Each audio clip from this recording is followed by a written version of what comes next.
De retour sur le plateau de Regard Croisé, mesdames et messieurs, merci de votre fidélité. La République démocratique du Congo, la mairie de Kinshasa a autorisé finalement un meeting de principaux partis d'opposition devant le Parlement à moins de 3 mois des élections. Comment jugez-vous, messieurs, l'organisation de l'opposition congolaise? Valentin Mayaba.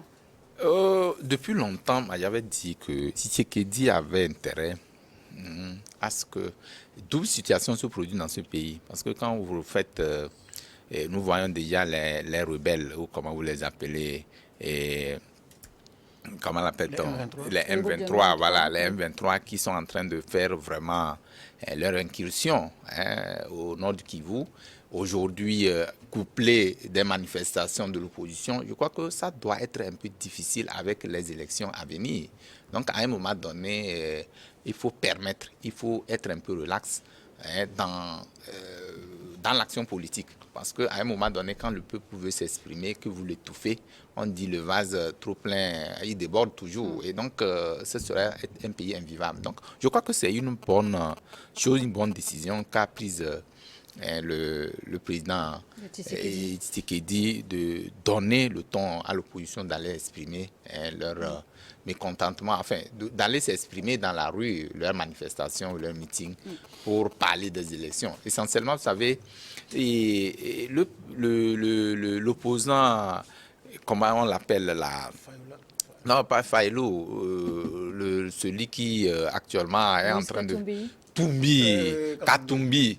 Aujourd'hui, Katumbi semble porter le chapeau de l'homme le plus vu dans l'histoire politique de l'opposition en République démocratique du Congo. Mais alors qu'il y a Faïlou, il y a beaucoup de ténors Oui. qui s'obligent. Moi, je dis, si ce pays-là veut quand même amorcer le pas de l'alternance dans ce pays, il va falloir qu'à un moment donné, comme ça se passe actuellement, où ça s'est passé au Togo, mais ça s'est soldé par des fiascos. Nous avons connu, je parlais de la coalition de l'opposition. Cette opposition doit être unanime sur des faits. Parce que les revendications que disent ou que donne cette opposition, elles sont légitimes.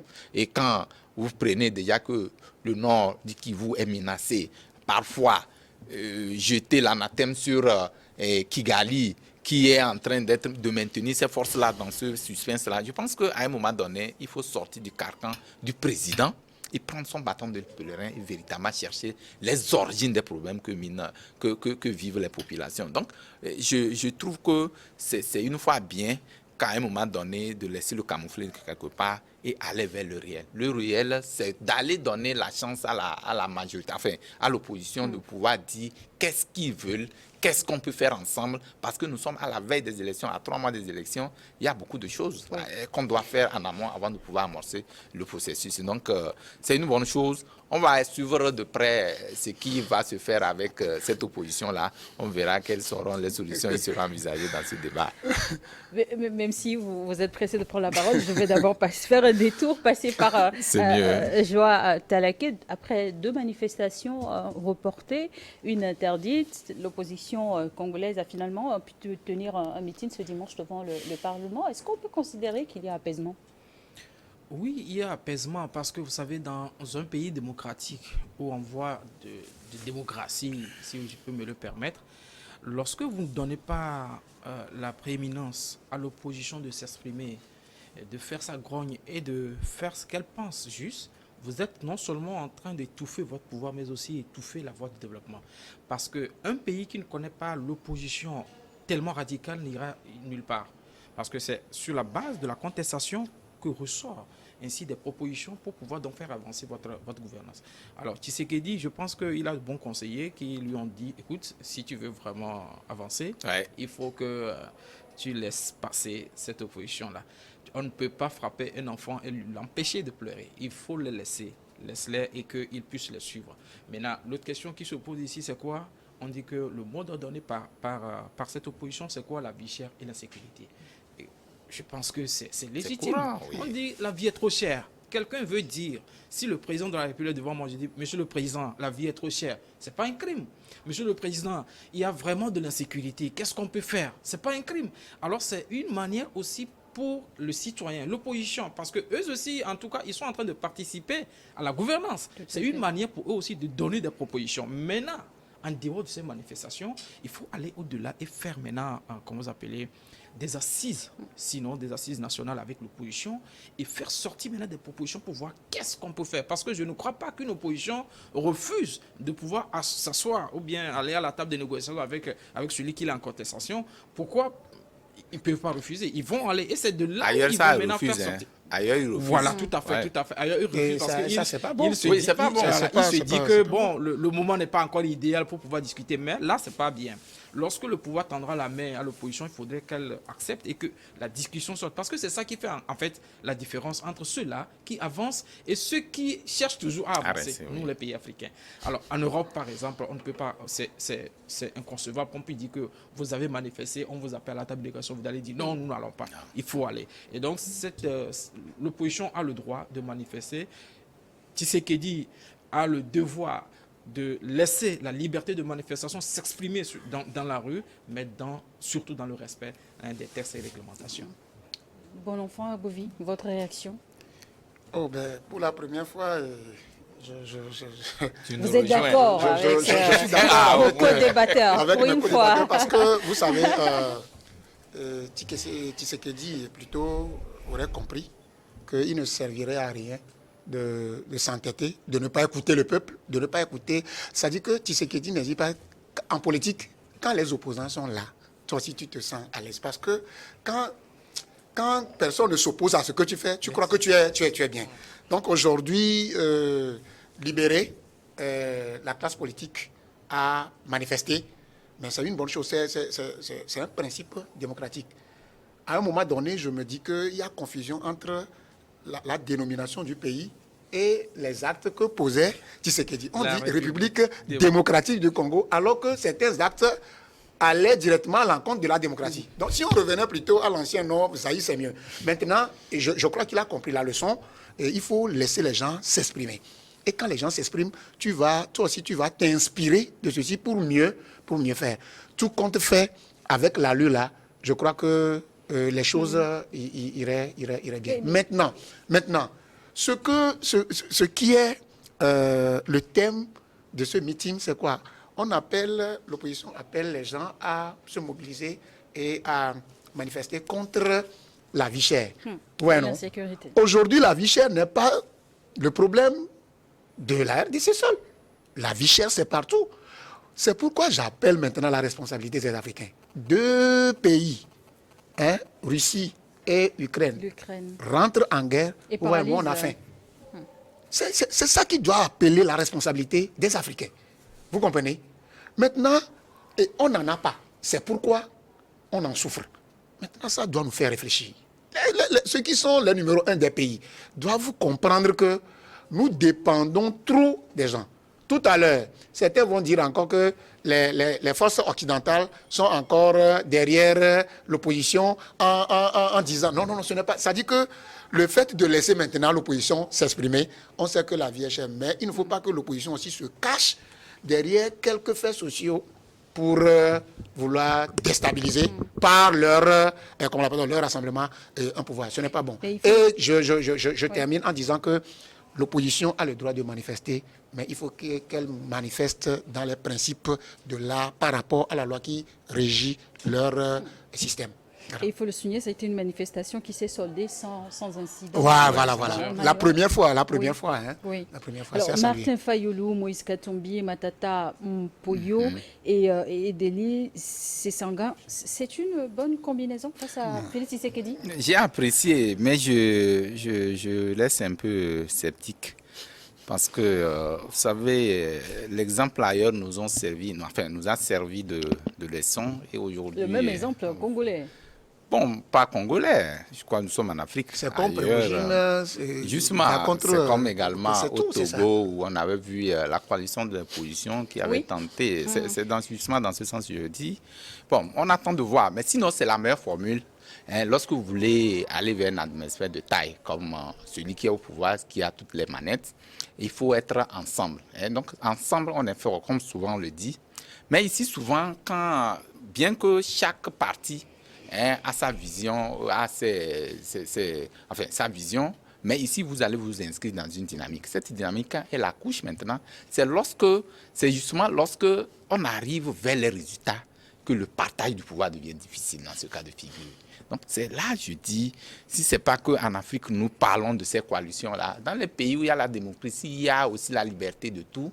Chacun est libre, puisque surtout qu'on a favorisé que tout le monde, il y a deux tours, vous pouvez aller ensemble, en deuxième tour, vous pouvez être ensemble. Donc aujourd'hui, si ça fait que l'autre dit non, venons ensemble, d'autres diront c'est une question de leadership.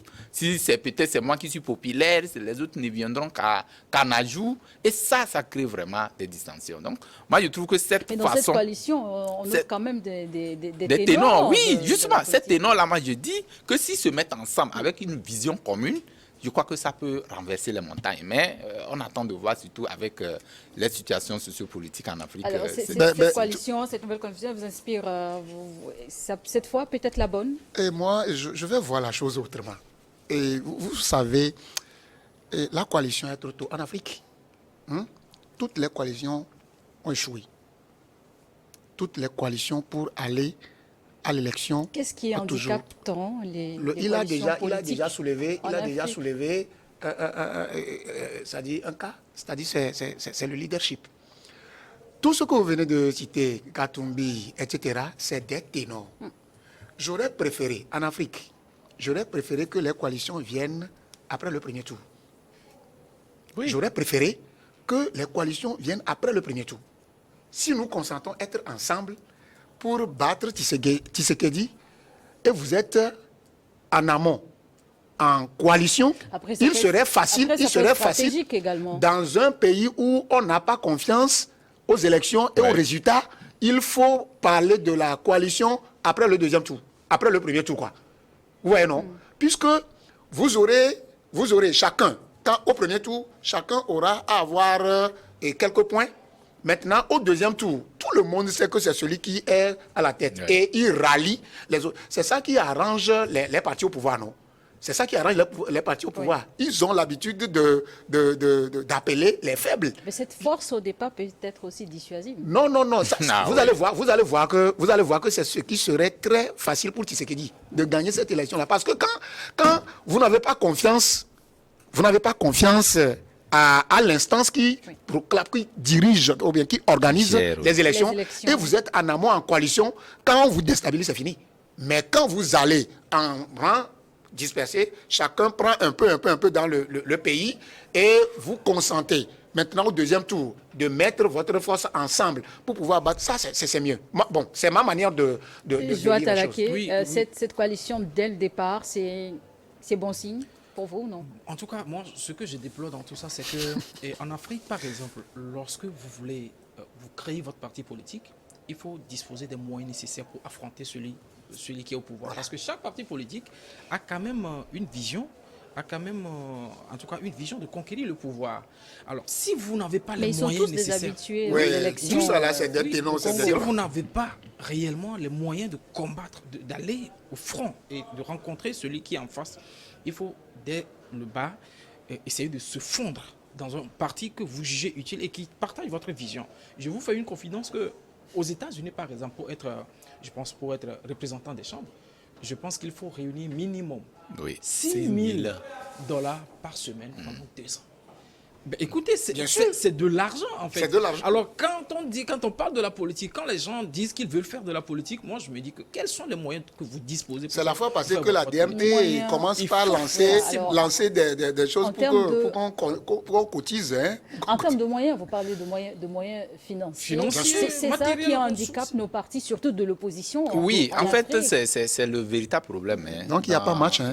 Aujourd'hui, celui qui veut aller au pouvoir doit... Enfin, quand tu veux t'engager réellement pour conquérir le pouvoir, il faut avoir les moyens. Et comment est-ce qu'il rassemble les fonds? Oui, comment est-ce qu'il rassemble les fonds? Chez nous, au Togo, il n'y en a pas. Non, en fait, dans les partis sont sur les jambes d'une personne et qui donne, il fait tout. On nous présente un tableau qui, à mon avis, ne répond pas. On dit non, un parti vit aux dépens de ses sympathisants. bon, les cotisations et tout ce que vous... C'est ça qui fait que parfois, nos partis politiques ne marchent pas. Nous avons 120 et quelques partis. 118 partis politiques au Togo. Au Togo, je parle du Togo. Nous avons 118 partis politiques. Ça veut dire que quand vous comptez dans ces partis politiques-là, combien, je vous assure, combien sont ces partis-là qui peuvent aujourd'hui tenter d'aller à une élection et les gagner. Donc, c'est un peu compliqué. Donc, c'est de non, on a les partis. Et c'est pourquoi je veux, avec les réformes engagées actuellement, il faut véritablement qu'à un moment donné, l'État soit regardant. Qu'on ne fasse pas de la diversion dans la création d'un parti politique. Ça s'est passé avec nous, les journalistes.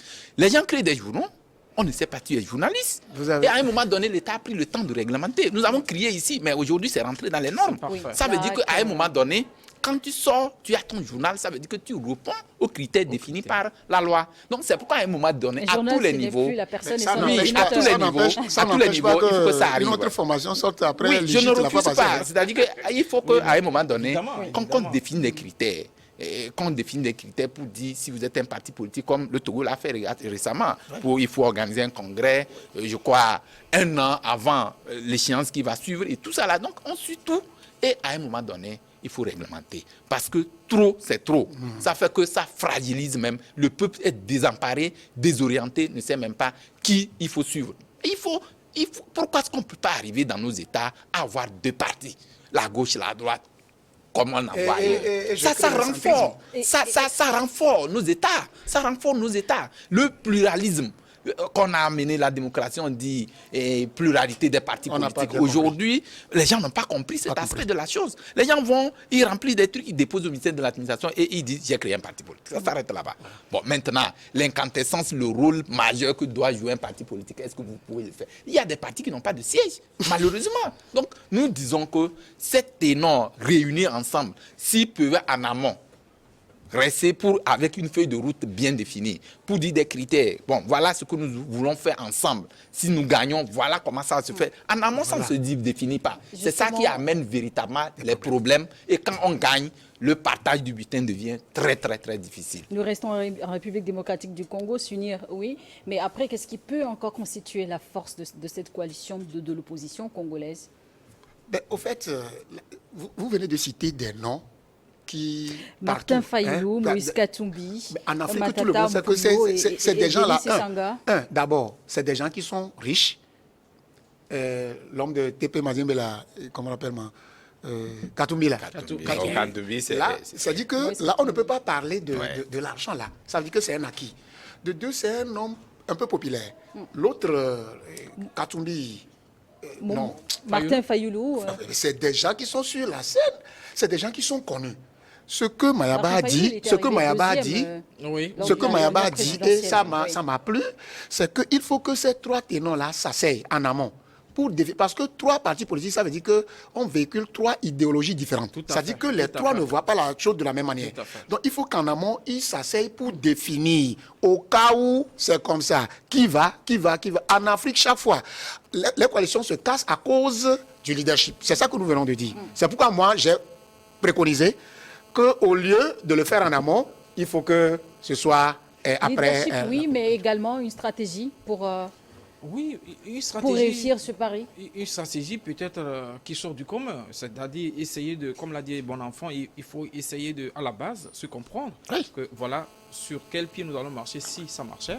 Et voilà comment nous allons fonctionner. Et pour ne pas fragiliser, une fois au sommet de l'État, vous allez comprendre que plusieurs personnes en coalition, une fois à l'État, essayent donc simplement de mal se comprendre. Et puis ça finit par peser sur le peuple et tout. Et parce que quand 2 lions se battent, vous voyez que c'est les petits gibiers qui... Merci à tous. Mais il faut savoir que quand les 3 là sont sérieux, ils vont battre Tshisekedi. S'ils sont sérieux. Je donne ma tête à couper quand Tshisekedi n'est pas petit. Non, Tshisekedi est venu au pouvoir par consensus. C'est pas consensus. Tshisekedi est venu par consensus. Il faut rappeler une chose. Vous savez, il faut aussi, en 2 secondes, nos populations africaines, vous savez, nous sommes en majorité, je n'insulte personne, en majorité analphabètes. Et quand on arrive avec un sac de riz et puis quelque chose de l'huile, et qu'on te donne, on te dit, voilà... Achat de conscience, c'est fini. Ça aussi, ça joue énormément dans c'est pas la meilleure des stratégies. Merci à vous pour vos réactions. On va marquer la dernière pause dans Regard croisé pour revenir après avec un sujet qui concerne également un parti politique, mais cette fois au Togo.